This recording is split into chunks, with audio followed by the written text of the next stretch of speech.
जब आपको सूत्र याद हो जाएंगे और जब आपको प्रमेय याद हो जाएगा, उसके बाद फिर आपको सवाल पे आना है। सवाल में सबसे पहले आपको एग्जाम्पल सोल्व करना है। तो जो पहला एग्जाम्पल है, आपको एग्जाम्पल सोल्व करना है। दोस्तों सबसे जरूरी बात देखिए, आपको करना क्या है। आपको सबसे पहले जो सवाल दिया है, उदाहरण का जो सवाल दिया है, उस सवाल को एक बार रीड करना है, एक बार आपको उसको पढ़ना है। जब आप उस सवाल को एक बार पढ़ लोगे, जब आप उस सवाल को एक बार रीड कर लोगे, तो आपको फिर सेकेंड रीडिंग करना है उस सवाल की। और सेकेंड रीडिंग में आपको जल्दबाजी नहीं करना है, आपको ठंडे दिमाग से सबसे पहले उस सवाल की पहली लाइन को पढ़ना है कि सवाल की पहली लाइन कह क्या रही है, कि सवाल की पहली लाइन में क्या लिखा है। उसके एक एक शब्द को समझना है कि इस सवाल की पहली लाइन का एक एक शब्द क्या कहना चाह रहा है।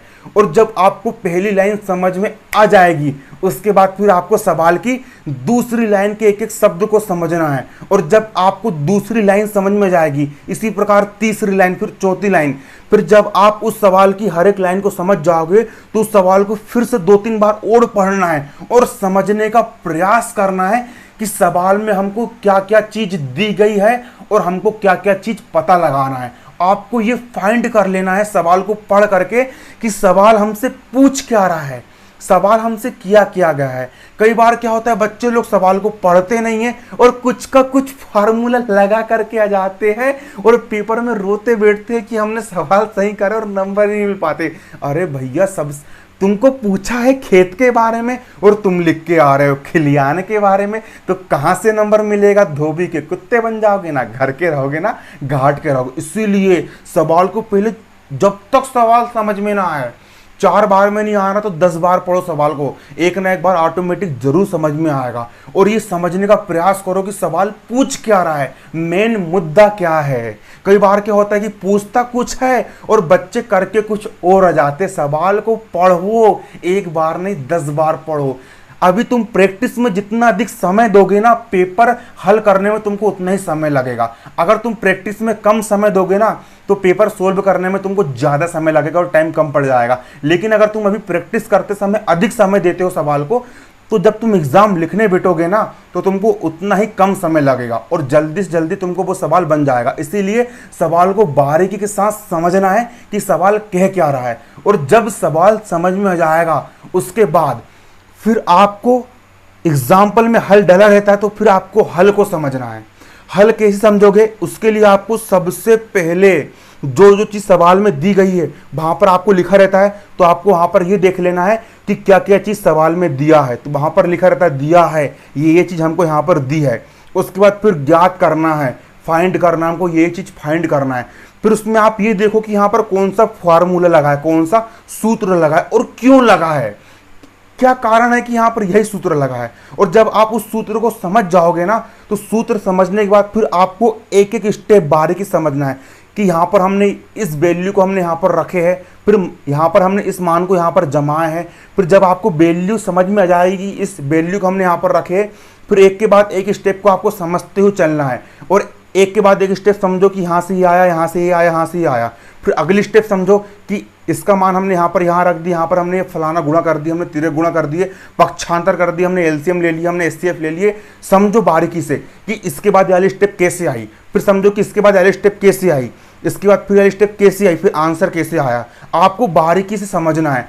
एक कंडीशन ऐसी आएगी कि आपको यदि कोई स्टेप समझ में ना आए, तो आपको फिर से समझने का प्रयास करना है, फिर से समझने का प्रयास करना है, फिर से समझने का प्रयास करना है। हार नहीं मानना है। एक कंडीशन ऐसी आएगी कि ऑटोमेटिक आपका दिमाग खोज लेगा, क्योंकि दिमाग बहुत ताकतवर होता है। आप इसका जितना इस्तेमाल करोगे ना, ये उतना ही बढ़ता चला जाएगा। और आपको समझ में, आपको मतलब कि समझना है कि स्टेप आई तो आई कहाँ से आई, है ना। और जब आपको ये समझ में आ जाएगा कि इसके बाद वाली स्टेप ऐसे ऐसे आई है, ऑटोमेटिक आपको समझ में जाएगा। और यदि आपको बिल्कुल समझ में नहीं आ रहा है ना, तो आप अपने बड़े भाई हो गए, आपके टीचर लोग हैं, उनसे आप हेल्प ले सकते हो और वो आपको बता देंगे। और अगर आपको हेल्प नहीं मिल रही तो आप उसको याद कर लो, सबसे अच्छा, क्योंकि नंबर लेकर के आना है। अब समझ में आ ही नहीं रही तो आप उसको याद कर लो, ये वाली स्टेप ऐसी ऐसी आई है, यकीन मानिए आज आप उसको याद कर रहे हो, लेकिन अब जब आप उस सवाल को 2 से 3 बार करोगे, जब आप उसका रिवीजन करोगे ना, ऑटोमेटिक आपको समझ में जाएगा कि तो बहुत सरल स्टेप थी और यहाँ से हाली स्टेप ऐसे ऐसे यहाँ पर आई।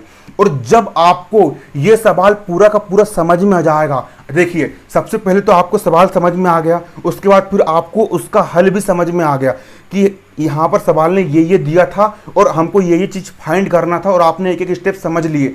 तो इतना समझने के बाद आपको क्या करना है, आपको समझने के बाद आपको निकालना है फिर एक रफ कॉपी और निकालना है हथियार। हथियार क्या होता है? हथियार होता है हमारा पेन। आपको निकालना है एक पेन और आपको निकालना है एक रफ कॉपी, है ना, आपको निकालना है एक रफ कॉपी। और उसके बाद उस सवाल को आपको बिना देखे करने का प्रयास करना है।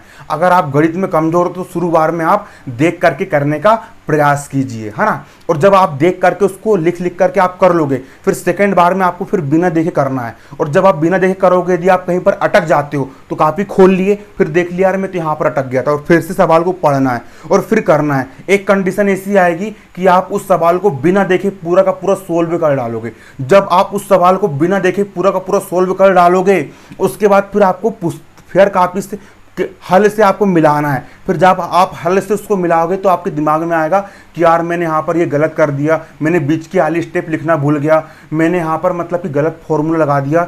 फिर से उसको पढ़ो और फिर गोला पाड़ो जहाँ पर आपने गलती करे हो, और फिर सुधार करो, फिर उस सवाल के हल को फिर से समझो और फिर से बिना देखे करो।